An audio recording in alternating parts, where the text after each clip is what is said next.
Karnataka state वक्फ board के member advocate Abdul रियाज Khan press conference में कई तफसीलात बताई। उन्होंने वक्फ के ताल्लुक से एक साल में हुए काम के तफसीलात भी दिखाए और बहुत सारे जो ज़मीनात वापस लिए गए हैं उस पर भी तफसीली जायज़ा पेश किया। आइए जानते हैं अब्दुल रियाज खान क्या कह रहे हैं। 3 साल कोई कमेटी बता 5 साल, और चंद इदारा में ऐसा था उनका जुरिडिक्शन नहीं है। पूरा सिटी भी ले रहे हैं, पूरा टाउन भी ले रहे हैं, नहीं तो खाली वो एक गली ले रहे हैं। ये चीज़ें सब बहुत ही कन्फ्यूजन था लोगों के दिमाग में। इसके बैकग्राउंड मद्देनजर रखते हुए हमें एक स्कीम ऑफ मैनेजमेंट बनाए। स्कीम ऑफ मैनेजमेंट में वो कमेटी को इख्तियार दिया गया है, वो जुरिडिक्शन वो बताएंगे। उनका इदारा को से कुछ जुरिडिक्शन अंदर आता है, कहते चंद गलियाँ क्या टाउन है, नहीं तो चंद वो एरिया, नहीं तो वो तालुक। ये हिसाब से उनको इख्तियार दिया जुरिडिक्शन कैसा है करना, प्रपोजल देने के लिए। रहा मेंबर्स की फ़ीस, मंथली फ़ीस क्या है और ईयरली सब्सिक्रिप्शन क्या है, वो भी उनको इख्तियार दिया। वो 5 रुपये हो गया, 10 रुपये हो गया, 500 रुपये हो गया, वो उनके इदारे के उनकी कैपेसिटी के हिसाब से वो उनको ये करने के लिए भी मंजूराती दे दी गई थी।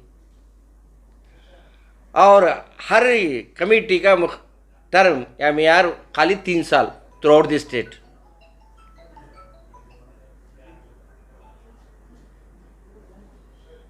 और उसमें यह भी बताया गया, पहला प्रेफरेंस हर कमेटी में भी सिलेक्शन 1 से 2 जुमा में ऐलान करेंगे हमारे ऑफिसर के सामने। आपस में बैठ के उन्होंने तय करके कौन सदर बनेगा, कौन सेक्रेटरी बनेगा, कौन ट्रेजरर बनेगा, वो प्रपोजल हमको भेज दिए तो बोर्ड उसे अप्रूव कर दे। ये हमारा मेन मकसद था। ये प्रॉब्लम खाली हम ना आ रहा है जहाँ पैसा ज़्यादा टर्नओवर हो रहा है उसी जगह बहुत सारे दिक्कतें हमें फेस करी, इसलिए वहाँ हमें इलेक्शन का भी एक किया रखे। पहला प्रेफरेंस यूनानिमस करने का पूरे अख्तियार, अगरचे यूनानिमस फेल हुआ ऐसी जगह इलेक्शन का एक प्रोविज़न भी रखें। वो इलेक्शन करने के पहले एक एनरोलमेंट, मेंबरशिप के एनरोलमेंट होता है। वो एनरोलमेंट में बाकायदा उससे आईडी कार्ड इशू करे जाएगा। वो ड्राफ्ट वोटर लिस्ट पब्लिश होती है, क्या वो एरिया में है नहीं है, ये सब ये करके वो होने के बाद कोई आगे ऑब्जेक्शन है तो ऑब्जेक्शन डाल सकता है। किसका नाम इंक्लूड नहीं है वो वोटर लिस्ट में, उन्हें इंक्लूड करा सकता है। ये ऑब्जेक्शन सब देकर बाद फाइनल एक लिस्ट होगी, फाइनल लिस्ट में पब्लिश करेगा। उसके बाद उनको सबको भी आइडेंटिटी कार्ड दिया जाएगा। इलेक्शन के दिन हमारा ऑफिसर आएगा, election date, calendar of event publish होंगे, नॉमिनेशन को टाइम दिया जाएगा, स्कूटिनी को टाइम दिया जाएगा, विड्रॉल को टाइम दिया जाएगा, फाइनल इलेक्ट्रल रोल भी, वोटिंग ये भी डेट है और इलेक्ट्रल ये भी बन जाएगा, पब्लिश कर जाएगा। जिस साहब ने चुन के आता है वो इलेक्शन में उसी कमेटी को बोर्ड में इख्तियार पूरे तरह से सीओ को दे, इमीडिएटली ऑर्डर इशू करेगा। ये इलेक्शन होने के बाद बोर्ड के सामने खाली इंफॉर्मेशन को वो सब्जेक्ट आना है। इसका बोर्ड में क्या भी दखल अंदाजी नहीं है। जो इलेक्ट होकर आती है कमेटी वो इलेक्ट होगी। हमारा बोर्ड से क्या भी है, जो इलेक्शन हो, इलेक्शन ऑफिसर लिस्ट देता है, वो लिस्ट को सीओ साहब इमीडिएटली ऑर्डर इशू करना है। सिर्फ वो ऐसा इलेक्शन हुआ, ये आदमी चुन के इंगे एक इन्फॉर्मेशन बोर्ड के सामने लगाना, बस बोर्ड के इंफॉर्मेशन के वास्ते। बोर्ड कुछ भी दखल अंदाज नहीं देता।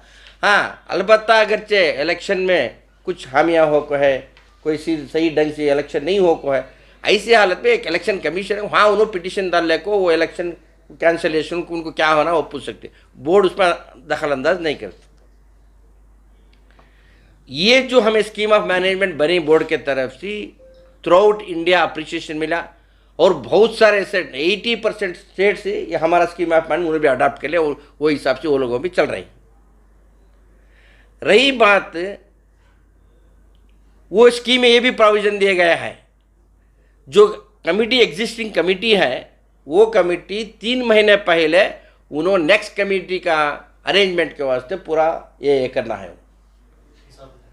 हाँ, हिसाब किताब है, एनरोलमेंट, अगर एनरोलमेंट हो रहा है तो लिस्ट गिस्ट सब बना 3 महीने पहले उन्हें शुरू करना है। शुरू करके नेक्स्ट डेट बोर्ड के तरफ से इलेक्शन होगा, अगरचे यूनानिमस नहीं हो रहा है तो बाद वो कमेटी जो कमेटी चुन को आते हैं उनको चार्ज देना है।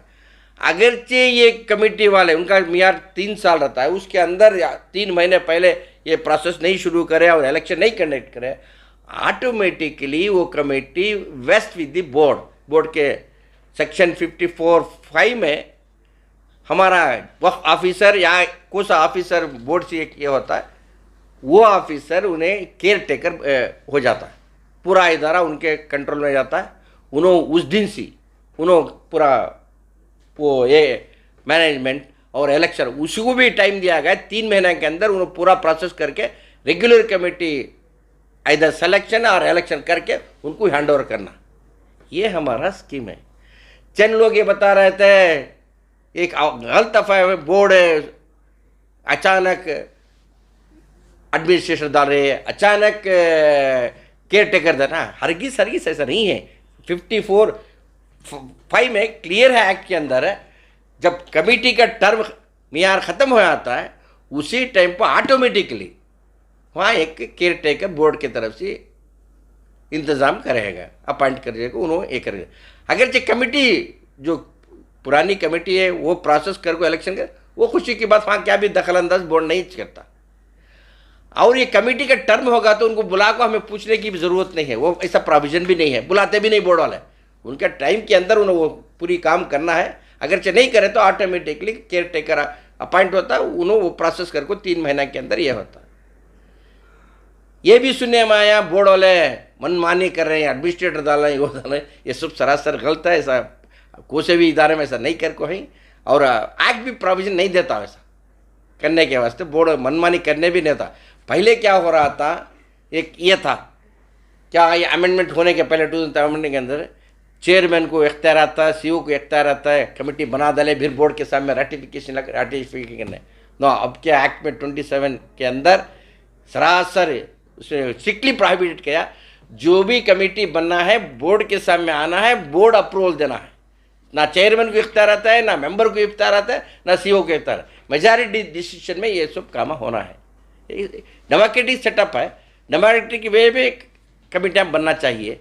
हम कई को अवॉइड करें ये कमेटियाँ इलेक्शन के वास्ते, वहाँ क्या भी इतना पार्टियाँ ग्रुपां नहीं बनना चाहिए। इदारा अच्छे तरह से चलने के लिए हम एक सिलेक्शन का उनको प्रोविजन दिए ही, अगर वो लोग यूनानिमस से करें बहुत खुशी की बात, पैसा भी बच जाता है, टाइम भी बच जाता है, खुशी से कमेटी चलती रहती 3 साल के लिए, वो कमेटी को हमें अप्रूवल दे रही। हाँ, जहाँ पैसा नहीं है ये प्रॉब्लम कहाँ भी नहीं है इदारा में, जहाँ पैसा है ये प्रॉब्लम है, इंशाल्लाह उसे भी हमें ये प्रोविजन बने इलेक्शन का। रही दूसरी बात एडमिनिस्ट्रेटर डाल 69 में, ये भी सरासर गलत। अगर एडमिनिस्ट्रेटर कंप्लेंट है, मिसअप्रोप्रिएशन है, उन्होंने क्या दिए, डॉक्यूमेंट्री प्रूफ दिए, हमें एक प्रिलिमिनरी इंक्वायरी करती है, ये जो कंप्लेंट है सही है। अगरचे ऐसा प्रिलिमिनरी इंक्वायरी में सही मानेगा, कुछ हाई मटेरियल जिसमें ये कहना, उस टाइम पर बोर्ड उसे डायरेक्ट मैनेजमेंट में लेते हैं, एडमिनिस्ट्रेटर डालते।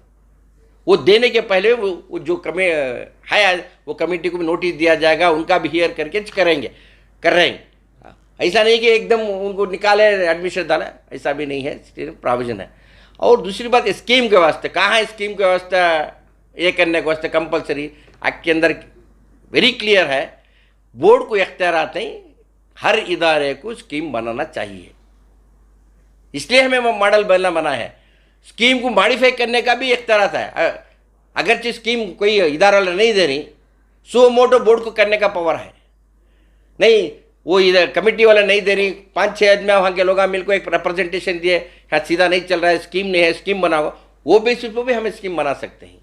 प्राइवेट एक्ट के अंदर पूरे क्लियर सी ये है, ये अवाम में ये गलत फहमी ना है और अवाम इनके बहकाव में आकर गलत ना समझे। इंशाअल्लाह जितना हो सके उतना मैक्सिमम है कानून पालन करते हुए पूरे कमेटियाँ बना रही, इसमें क्या भी दखल अंदाज है।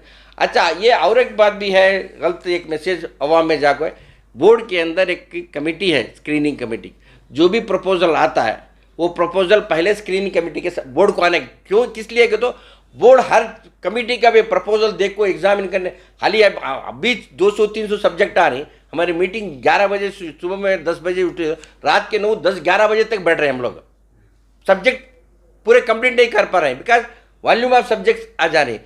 इसलिए हम एक स्क्रीनिंग एक्ट के अंदर 18 में प्रोविजन है कि स्क्रीनिंग कमेटी बना को ही, स्क्रीनिंग कमेटी वाले वो पूरे पेपर देखती हैं, जो प्रपोजल आया सही है क्या, उसे प्रॉपर तौर पर पब्लिक नोटिस इशू हो को है क्या तो भी ऑब्जेक्शंस आपको होंगे वो मोहल्ले से, क्या तो भी ये सब स्क्रीन करके अगर जो पूरा सही रहा तो स्क्रीनिंग कमेटी रेकमेंड करते हैं हमें सब देख को ही ये करेक्ट है, तुम्हें डिसीजन ले सकते हो। स्क्रीनिंग कमेटी को पावर नहीं है ये बनाने का, अप्रूव करने का। हर कमेटी खाली रिकमेंडेशन, तो ऐसा देख को ही पेपर से भी इन प्रोसीजर फॉलो कर को ही तो जो हमें स्कीम ऑफ मैनेजमेंट बना को वो हिसाब से कमेटी प्रपोजल आको ये सब सही है तुम कर सकते। अगर प्रोसीजर नहीं फॉलो स्कीम के बराबर नहीं तो वहाँ हमें बराबर फॉर इंस्टेंस तुम्हारा कंट्रीब्यूशन नहीं देखो ही, वह कंट्रीब्यूशन उसे भी हमें रिजेक्ट कर रही। तुम्हें अकाउंट तुम्हारा अकाउंट बैंक अकाउंट स्टेटमेंट नहीं देखो ही कि तो 3 साल का स्टेटमेंट भी देना, क्या क्या करें, हर ट्रांजैक्शन बैंक की तरफ से होना, स्कीम में वो भी प्रोविजन रखो ही। आइए पहले से ही अकाउंट नहीं सका इधर चला रहता है, अब ऐसा नहीं है, कंपलसरी एक बैंक में उस जो बैंक वो इधर गाँव में है वो बैंक में अकाउंट खोलना, पूरा ट्रांजेक्शन बैंक की तरफ से ये चलना। और अगर चाहिए दुकान आगे लीज को देखो ही रेंटल वैल्यू आता है, वो 11 मंथ का लीज आता है इधर को, वो लीज रिन्यूअल हुआ नहीं हुआ, रिन्यूअल में टाइम पर रेंट ज़्यादा बढ़े as per the new lease rules के हिसाब से रेंट बढ़े नहीं, वो सब चेक कर रहे हैं हमें।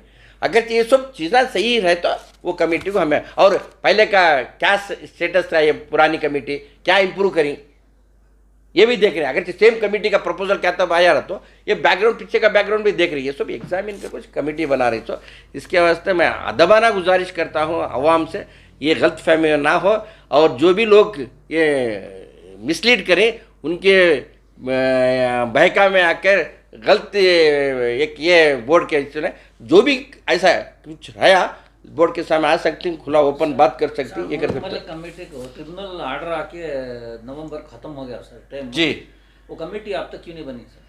देखो वो उसकी स्कीम के अंदर करेक्ट सी ये बना को है कमेटी कैसा बनाना, आपको 11 मेंबर्स मुलुक मुल्ले की कमेटी लोकल मेंबर्स को लेना, 6 मेंबर चिंतामणि टाउन से वहाँ से लेना, वो तालुक से लेना है, और 4 मेंबर बेंगलुरु के माने हुए जो एजुकेशनिस्ट है, डॉक्टर है, लॉयर है, और कुछ ऐसे सोशल वर्कर है, ये इसकी स्कीम है। मई चेयरमैन और चंद मेंबर भी जाके 1 से 10 बार मीटिंग करी मुल्क मोहल्ले के अंदर, तुम्हारा ये इतने मेंबर्स की तुम्हारी कमेटी है, 11 मेंबर्स की, तुम्हें नामान दो, हमें यहाँ का इलेक्शन करना नहीं चाह रही, हमें तुम्हें नामान दो यूनानिवर्सिटी कर को, हमें तुम्हारा 11 दिए तो दूसरे जो मेंबर हैं फिलअप करके इमीडिएटली कमेटी बना दो। सदा 6 साल से मैं जब चेयरमैन में ये कोशिश करा, अभी तक उनके तरफ से ये 11 मेंबर्स कमेटी है, कभी बोल रहा है हमारा खानदान से एक जना लियो, हमारा वैसा है कि तो 18-19 आदमी की कमेटी के मेंबर नामान दिए, उनको प्रोविजन है 11 आदमी का, कैसा करना हो 19 में हमें 8 आदमी को कैसा करना है, और नहीं तो वहाँ इलेक्शन कराना है, ना इलेक्शन करने देते हैं ना लिस्ट नहीं दे रही। ऐसी हालत में क्या कर सकती तुम्हें बोलो? एनरोलमेंट कर कहेंगे वोटर्स एनरोलमेंट है सर, उसमें प्रोविजन है, अगर चीनों नहीं दिए तो अब वोट फाइनल लेकर तो नहीं, अगर चीनों नहीं दिए तो एनरोलमेंट का प्रोविजन है, कौन भी। हाँ क्या है हालात बहुत नाजुक है, हमें नाजुक की हालत है, वहाँ गैर कौम का दबदबा ज़्यादा है। ऐसे हालत में वहाँ इलेक्शन रख ले हमें बैठे तो तुम्हें मालूम क्या हालात आते हैं, क्या ये करेंगे, ये हमें डर है।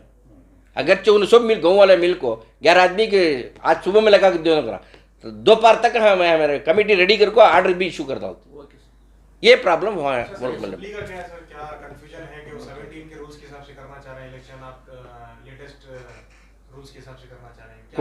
कहाँ हुबली अंजुमन में है भी एक प्रॉब्लम। देखो हुबली अंजुमन का क्या है प्रॉब्लम,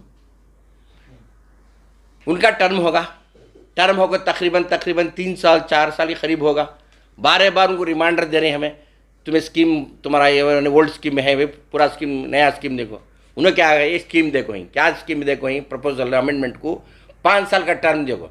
जब पूरे स्टेट के अंदर 3 साल का रहा तो इनको क्या स्पेशल में 5 साल का देना कहाँ से आता। दूसरा उसमें एक ये है कारपोरेशन लिमिट का पूरी हुबली का जोड़ी चाहिए कितने इदारे ये है वहाँ, ये सब सेटराइट करके दे तो ये दे रहे नहीं। हमें जो ये करे उसे चैलेंज करे कोर्ट में, सिंगल जज हमारे फेवर अगेंस्ट हुआ, डबल बेंच अपील गए डिवीजन बेंच में, वो हमारे फेवर में तुम्हें जो अपॉइंटमेंट करी केयर टेकर है वो सही है, तुम्हें इलेक्शन कर को रेगुलर कमेटी बनाओ को, उसके ऊपर सुप्रीम कोर्ट को जाको ही। सुप्रीम कोर्ट में क्या भी बोला है, सिंगल डिवीजन बेंच जो बोल का है वो आर्डर गलत है, तुम्हें ऐसा नहीं ऐसा क्या भी बोला है, इतना एक बोल को ही उन्हें तुम्हें इलेक्शन में असिस्ट करती, तुम्हें हुआ स्वतः जल्दी इलेक्शन करता रहे। इसलिए हमें ऑलरेडी एक स्कीम बना डाले, अप्रूव भी हो गए। उनका प्रपोजल जो था वो रिजेक्ट करके ही जो प्रपोजल जो चंद जान से आया था वो सब देखते हुए बोर्ड वाले स्कीम बना को ही इंशाल्लाह महीना 2 महीने के अंदर इलेक्शन हो जाता, रेगुलर कमेटी वहाँ कॉन्स्टिट्यूट रहता है, जो भी जीत का है वो ये कर लेते। इलेक्शन कौन से रूल्स के मुताबिक होगा? नया स्कीम के हिसाब से होगा, 21 मेंबर्स पे इलेक्शन होगा कुछ है नया रूल्स के मुताबिक 21 होते हैं ना, उनका स्कीम अलग है उनके। 52 पे इलेक्शन होता है। नहीं वो स्कीम वो नहीं, वो स्कीम नहीं चलेगा। जो स्कीम हमें वो ये करती वो स्कीम में ये अप्रूव हुआ तो वो स्कीम में चलेगा लेटेस्ट स्कीम में चलेगा। जो चलेगा इलेक्शन। तो कब तक इलेक्शन होने के चांसेस? स्कीम अप्रूव कर डाली, एनरोलमेंट को शुरू कर डाल इंशाल्लाह। इलेक्शन इलेक्टोरल ऑफिसर भी अपॉइंट का आर्डर से ये है, आते से जो एनरोलमेंट शुरू करती, जैसा ही एनरोलमेंट खत्म होता है इंशाल्लाह इलेक्शन होके ये फील्ड वर्क एडमिनिस्ट्रेटर है जो केयर टेकर है, एडमिनिस्ट्रेटर ने केयर टेकर चार्ज ले लिया। चार्ज ले लिया उन्होंने।